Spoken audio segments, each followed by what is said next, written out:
बच्चन साहब को ये अवार्ड देने से पहले मैं चाहूँगा कि उनकी फिल्मों की एक थोड़ी सी झलक, इतना बड़ा काम किया है उन्होंने इतने वर्षों में, उसे एक 5 मिनट की एवी में बांधना नामुमकिन है।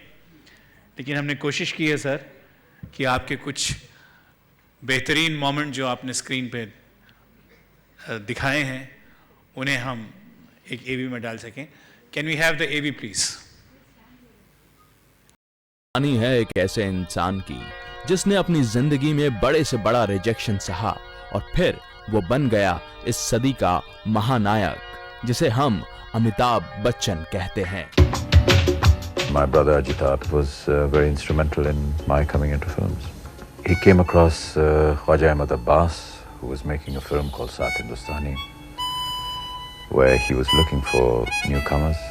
I had by that time resigned from Calcutta, having decided that one way or the other I would enter the film industry. My father said, you know, if you want to enter a house and the door is locked and you can't enter it, you must jump over the wall. So that's exactly what I did.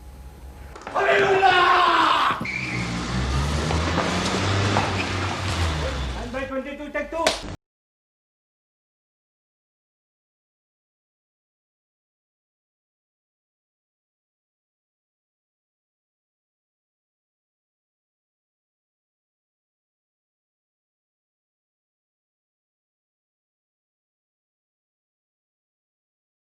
जानते हैं कि film साथ हिंदुस्तानी से अमिताभ बच्चन ने अपने acting career की शुरुआत की, लेकिन ये कम जानते हैं कि ऑल इंडिया रेडियो से अमिताभ बच्चन की आवाज को रिजेक्ट कर दिया गया था, लेकिन फिर भी फिल्म इंडस्ट्री में उनकी पहली कमाई एक वॉइस ओवर के जरिए थी।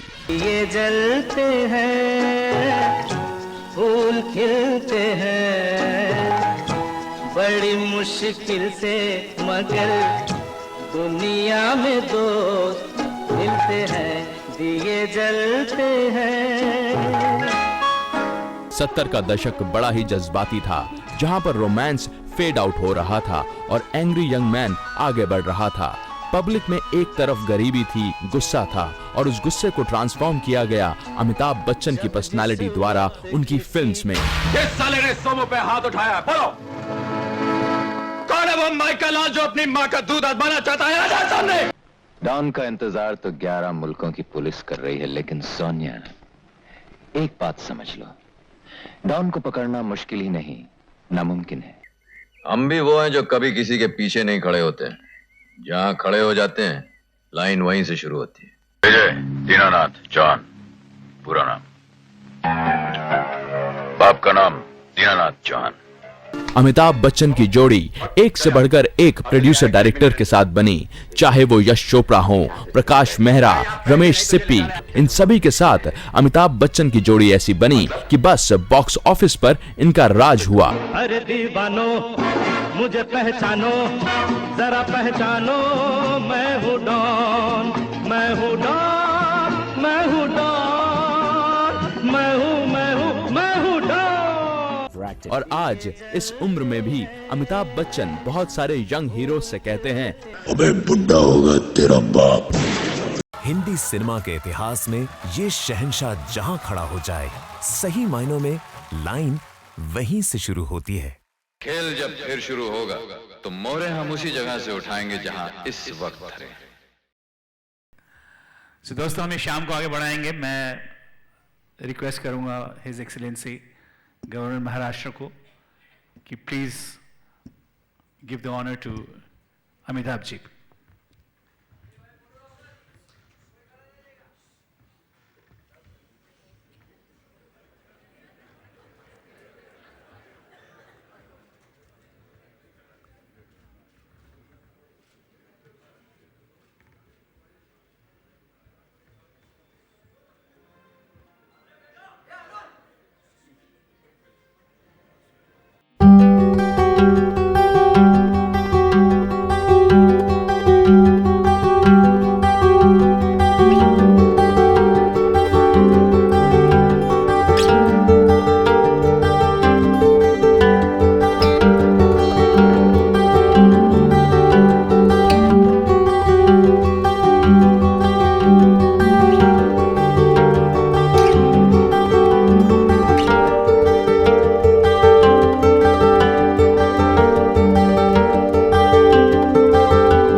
मैं श्रीमती प्रमिला चोपड़ा जी से कहूंगा कि एक शॉल प्रेजेंट करें अमित जी को।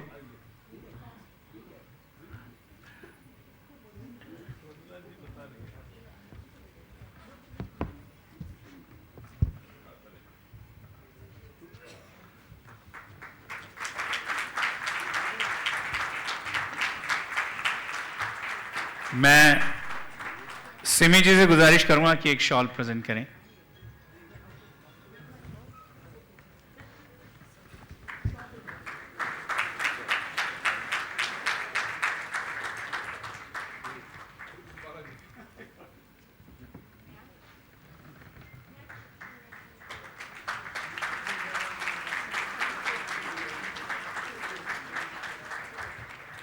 जय प्रदा जी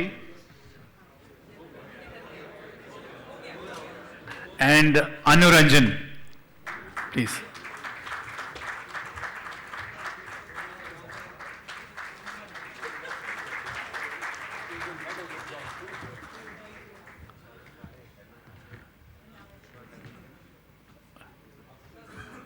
सर, मैं गुजारिश करूंगा कि आप चंद शब्द कहें। Thank you.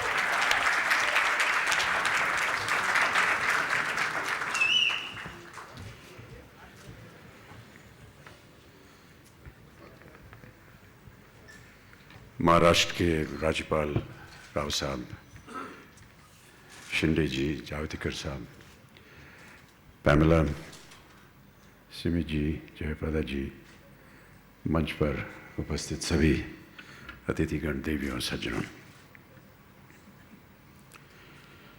काफ़ी देर से यहाँ बैठा हुआ हूँ और जितने भी यहाँ महानुभाव आए उन्होंने बहुत सारी तारीफ़ें की। मेरी अदाकारी के बारे में उन्होंने तारीफ़ की। इतनी तारीफ़ के बाद आज ऐसा एहसास हुआ कि एक अदाकारी मैं नहीं सीख पाया, और वो ये कि जब इतने सारे लोग तारीफ़ करें तो मेरा एक्सप्रेशन क्या होना चाहिए।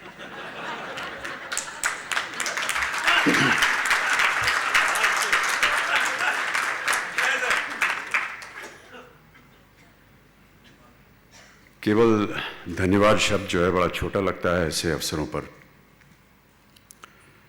लेकिन मैं सुब्बीरामी रेड्डी जी को, उनके फाउंडेशन को और जिनकी याद में उन्होंने आज ये कार्यक्रम आयोजित किया उसके लिए मैं उनको धन्यवाद देता हूँ। यश जी के साथ मेरा पारिवारिक संबंध था और ऐसा मानता हूँ कि आज भी वही संबंध है। जिस दिन से उनसे मुलाकात हुई तब से ऐसा लगा कि ये एक फिल्म से संबंधित कोई इंसान नहीं है। मुझे लगा कि ये मेरे बड़े भाई हैं और इनके परिवार में जितने भी सदस्य हैं वो मुझे अपने ही परिवार की तरह मानते हैं, और मैंने हमेशा जब भी उनके साथ संबंध बनाए, आना जाना हुआ, हमेशा ऐसा ही लगा कि मैं अपने ही घर में जा रहा हूँ। इसका श्रेय न केवल यश जी को जाना चाहिए बल्कि पैमेला जी को भी जाना चाहिए, क्योंकि उन्होंने हमेशा जया और मुझे एक ऐसी अदा के साथ, एक ऐसी नज़र से देखा कि हम सब एक परिवार हैं। और शायद यही वजह थी कि जब भी हमने उनके साथ काम किया तो ऐसा नहीं लगा कि हम एक फिल्म में काम कर रहे हैं, बल्कि ऐसा लगा कि आते जाते टहलते हुए किसी के घर पहुंच गए और वहाँ पर एक कैमरा शुरू हो गया और हमने अदाकारी शुरू कर दी। यश जी की अपनी कहानी जो है वो अद्भुत रही है, और वो पहले तो अपने बड़े भाई माननीय श्री बी.आर. चोपड़ा जी के साय में रहे और उनके साथ बहुत सारी ऐसे फिल्में बनाई जो कि अद्भुत रहीं। लेकिन जब वो व्यक्तिगत रूप से जिन्होंने अपना बैनर जब शुरुआत की तो उनकी शुरुआत बहुत ही एक छोटे से कमरे से हुई। किरण शांताराम जी यहाँ बैठे हैं, उनको पता होगा कि राजकमल स्टूडियो में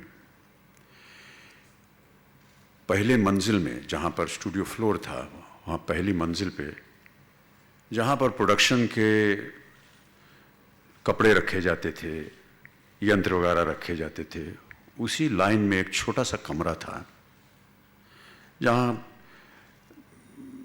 जो आर्टिस्ट के कपड़े हों या कोई प्रॉपर्टीज़ हो, जहाँ पर रखे जाते थे, वहाँ पर यश जी ने अपना दफ्तर बनाया। मैं समझता हूँ कि कोई 10 फुट बटा 5 फुट का ही कमरा रहा होगा। 2 आदमी बैठते थे वहाँ, एक यश जी बैठते थे और उनके सामने दरवाजे के पास उनका अकाउंटेंट बैठते थे। इधर उधर उसी कमरे में जो भी कलाकार उनके साथ उस फिल्म में काम कर रहे होते थे, जो कपड़े पहनने होते थे या जो प्रॉपर्टीज थी वो भी रखी होती थी वहाँ पर। ऐसे वातावरण में यश चोपड़ा जी ने अपना बैनर की शुरुआत की और आज हम सबको बड़ा गर्व है कि आज यशराज स्टूडियो एक सबसे उत्तम स्टूडियो जो है वो देश का बन गया। ये कोई मामूली काम नहीं है, ये काम एक ऐसे शख्स का है जिसे सिनेमा कला के साथ एक गहरा प्रेम था और जितना गहरा उनका प्रेम था उतना ही वो दर्शाते थे अपनी फिल्मों में। कहीं भी किसी भी जगह यदि आप यश चोपड़ा जी की फिल्म देखेंगे, आपको कहीं भी ऐसा नहीं लगेगा कि कोई ऐसा वाकया है इसके अंदर जो जीवन के साथ, आम आदमी के साथ संबंधित नहीं है। यही उनकी खूबी थी। कोई भी आपको ऐसी चीज़ उसमें नहीं मिलेगी जहां आपको लगेगा कि ये स्नेह, प्यार, संबंध, जो जीवन के एस्थेटिक वैल्यूज होती थी, सुंदरता जो होती थी, वही आपको देखने को मिलेगा।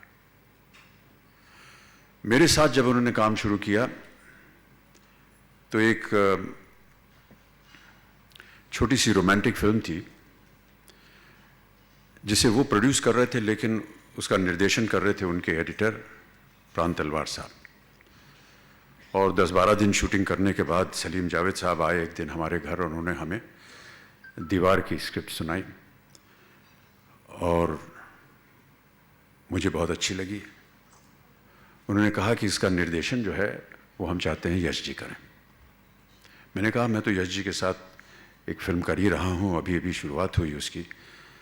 तो उन्होंने कहा नहीं, आप एक बार उनसे आग्रह कीजिए कि वो हमारी स्क्रिप्ट सुन लें। मैंने यश जी को फ़ोन किया और मैंने कहा यश जी, एक मैं चाहता हूँ कि एक आप कहानी सुन लें। तो उन्होंने कहा ठीक है, बाद में सुनेंगे, पहले अपनी ये फिल्म ख़त्म हो जाए। मैंने कहा यश जी, एक बार आप सुन लें, हो सकता है शायद आप इसे बनाना चाहें और उसे छोड़ दें। और वैसा ही हुआ। जिस दिन उनको दीवार की स्क्रिप्ट सुनाई गई, उसी दिन उन्होंने तय कर लिया कि वो जो फिल्म हम बना रहे थे उसे बंद कर देना चाहिए और दीवार बनानी चाहिए। आश्चर्य की बात यह है कि आमतौर पर यश चोपड़ा जी के साथ जितनी भी फिल्में बनी हैं उनमें एक रोमांस का वातावरण रहा है, रोमांटिक कहानियाँ रही हैं। कश्मीर की वादियाँ, फूल, बर्फ़, स्विट्ज़रलैंड। लेकिन ये उनकी खूबी है कि जब वो दीवार बना रहे थे उसी समय वो कभी कभी भी बना रहे थे। और ये बड़ा मुश्किल काम होता है कि एक बहुत ही ड्रामेटिक एक्शन ओरिएंटेड फिल्म और दूसरी ओर एक बहुत ही रोमांटिक फिल्म जिसमें कविता है, सुंदरता है, फूल हैं, बर्फ़ है, पहाड़ियाँ हैं। ये खूबी थी यश चोपड़ा की। कैसे उन्होंने ये निभाया ये हम नहीं जानते, ये वही जानते थे, लेकिन खूब निभाया। संगीत के साथ उनका खास प्रेम था। पैमला जी ने भी बात की कि कई रात हम लोग उनके कमरे में बैठ करके म्यूज़िक सिटिंग्स किया करते थे। गद्दा वाला कमरा उनका आज भी याद है। वहाँ बैठ करके रात बिरात अच्छे अच्छे गीत संगीत सुना करते थे। और शिव कुमार जी यहाँ पर मौजूद हैं। एक शाम भूलती नहीं है। हम लोग त्रिशूल की शूटिंग कर रहे थे नई दिल्ली में और नए साल का दिन था और शिव जी और हरि जी साथ में, हरि प्रसाद चौरसिया बांसुरी पर, शिव कुमार जी संतूर पर। और मुझे याद नहीं है कि वो समा कैसे बीता। यश जी थे, पैम थी, जया थी, मैं थी और आप दोनों थे। कितने ही घंटे निकल गए, नया साल हो गया, एक पूरा साल बीत गया, लेकिन पता ही नहीं चला कि कैसे ये समय गुजर गया। इतना अद्भुत वातावरण मैंने अपने जीवन में कभी नहीं देखा था। ये उनका स्नेह था, प्यार था यश जी का। बहुत से लोग कहते थे कि यश जी जो है वो एक्शन ड्रामेटिक फिल्में नहीं कर सकते हैं, लेकिन जितनी भी फिल्में उन्होंने मेरे साथ की वो सब की सब सफल हुई और सब के सब एक्शन थी। हाँ, कभी कभी हमें ऐसा लगता था कि कभी कोई एक्शन हो रहा हो, कोई ड्रामेटिक सीक्वेंस हो रहा हो, तो कैमरा वो ड्रामेटिक सीक्वेंस को दर्शाता था और साथ में पैन करके गुलाब के फूल पे चला जाता था। कहीं ना कहीं उनको ये लगता था कि बहुत ज़्यादा हो गया वायलेंस, अब थोड़ी सी सुंदरता भी इसमें दिखा देनी चाहिए। बहुत सारी यादें हैं, समय भी लगेगा उन सब का वर्णन करने में, लेकिन मैं बहुत आभार अपना प्रकट करता हूँ सुबिरामी जी को, उनके फाउंडेशन को और सारी जूरी को जिन्होंने मुझे इस लायक समझा। हालांकि जैसा कि मैंने कहा, इतनी तारीफ़ के लायक मैं हूँ नहीं। प्रयत्न अभी भी कर रहा हूँ मैं, और उम्मीद करता हूँ कि आप लोगों का स्नेह और प्यार अगर बना रहेगा तो आगे वर्षों में भी मैं इसी तरह और लगन के साथ काम करूँगा। मैंने सोचा था कि आज का कार्यक्रम की शुरुआत में मैं कुछ बातें कहना चाहूँगा। मैं ऐसा मान रहा हूँ कि आज का ये वातावरण एक सेलिब्रेशन है, लेकिन कहीं ना कहीं हमें जो अभी आसाम में हादसा हुआ उसे नहीं भूलना चाहिए, जहाँ पर बहुत ही घिनौनी एक वाक़या हुआ है। बहुत से हमारे देशवासी जो हैं वो मारे गए हैं। हम उनकी याद में, हमारी प्रार्थनाएं हैं उनके साथ। साथ में बहुत सारे अच्छे समाज सेवकी काम भी हो रहे हैं। जावड़ेकर साहब ने और एक्सेलेंसी गवर्नर साहब ने स्वच्छ भारत की बात की, और मैं इसमें मानता हूँ कि ये एक बहुत ही अच्छा एक कार्यक्रम है और हम सबको मिल करके इसमें भाग लेना चाहिए। अभी हाल ही में हमने NDTV पर इसका 12 घंटे तक हमने टेलीथॉन किया। हम उम्मीद करते हैं कि आप सब लोग भी इसी में जुड़ेंगे। यूनाइटेड नेशंस ने मुझे एम्बेसडर बनाया था पोलियो का, और मुझे बड़ी खुशी है कि आज भारत जो है 8 साल के प्रयत्न के बाद पोलियो मुक्त हो गया है। और इसका श्रेय जो है, बहुत से लोग कहते हैं कि साहब आपने इसमें योगदान दिया, लेकिन ऐसा नहीं है। मैं ऐसा मानता हूँ कि जितने भी कर्मचारी थे जिन्होंने गांव-गांव, छोटे-छोटे कस्बों में जा कर के इस धारणा को आगे बढ़ाया कि ये 2 बूंद ज़िंदगी के आपके जीवन को पोलियो से मुक्त कर सकते हैं, ये उनका योगदान था, उनका काम था। और मैं उम्मीद करता हूँ कि इसी तरह जितने भी और कार्यक्रम आएंगे उनमें इन कर्मचारियों के हम ना भूलें, क्योंकि वही लोग हैं जो सही मानों में, हम लोग आकर के एडवर्टीज़मेंट कर देते हैं, एक आध जगह झाड़ू लेकर के झाड़ू मार देते हैं। ये केवल एक सिंबॉलिक जेस्चर होता है। करना तो काम उन्हीं को होता है जो वहाँ पर एक्चुअली सफाई करने वाले हैं। यूनाइटेड नेशंस ने मुझे गर्ल चाइल्ड का भी एम्बेसडर बनाया है, और हाल ही में महाराष्ट्र सरकार ने टीबी का एम्बेसडर भी बनाया है कि टीबी हारेगा और देश जीतेगा। मैं उम्मीद करता हूं कि आप सब इसमें भी योगदान देंगे। गर्ल चाइल्ड के प्रति बहुत सारी योजनाएं हैं। मेरा हमेशा मानना रहा है कि महिला जो है हमारे देश की आधी शक्ति है, उसको अपना स्थान, अपनी जगह मिलनी चाहिए, और हम सब इसी ओर काम करते हैं। बार बार मैं ये एक उदाहरण के रूप में अपनी एक कहानी बताता हूँ। जब मैं कौन बनेगा करोड़पति में एक महिला के साथ खेल रहा था जो कि कंटेस्टेंट थी, और वो बहुत ही एक गरीब गांव से आई थी, और 8वीं क्लास के बाद उसकी शिक्षा जो है उसके माता पिता ने बंद कर दी, और उसको वजह ये बताई गई और कहा गया उसको कि बस यहीं तक हम शिक्षा करेंगे, क्योंकि इसके आगे अगर हम आपको शिक्षित करेंगे तो हम तुम्हारे ऊपर पैसा ज़ाया करेंगे। तुम्हारी शादी हो जाएगी तो तुम्हें और शिक्षा देने की हमें ज़रूरत क्या है। ये बात बहुत लगी मुझे। ये लड़की क्योंकि शिक्षित होना चाहती थी, इसने प्रयत्न किया, और जब माता पिता ने का विरोध हुआ तो इसने अपनी तरफ से, अपनी ही क्षमता से आगे पढ़ने की कोशिश की। माता पिता ने उसे घर से निकाल दिया। वो बाहर चली गई, अपनी नानी के यहाँ गई, अपनी दादी के यहाँ गई। वहाँ भी उसका जो व्यवहार हुआ उसके साथ वो बहुत ही बुरा था, लेकिन ये अपने आप को शिक्षित करती रही, और एक दिन कौन बनेगा करोड़पति में हॉट सीट पर आकर विराजमान मेरे सामने, और ये महिला 50 लाख रुपए जीत कर गई।